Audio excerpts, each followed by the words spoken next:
একজন ফুল বিক্রেতা প্রত্যেকদিন কিছু ফুল নিয়ে এসে রাস্তার ধারে বসে বিক্রি করত।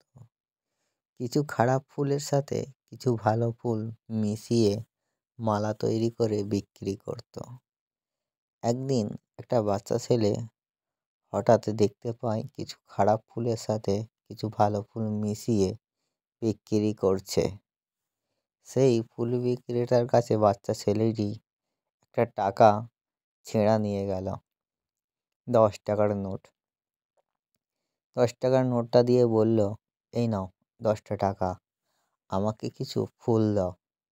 তখন ফুল বিক্রেতা বলছে, এই টাকাটা চলবে না, ছেঁড়া আছে। তখন বলল, তুমি তো ফুল বিক্রি করো, তাই তো, কিন্তু খারাপ ফুলের সাথে ভালো ফুল মিশিয়ে বিক্রি করছো, তুমি সবাইকে ঠকাচ্ছ, কিন্তু তোমাকেও একজন না একজন ঠকাবে।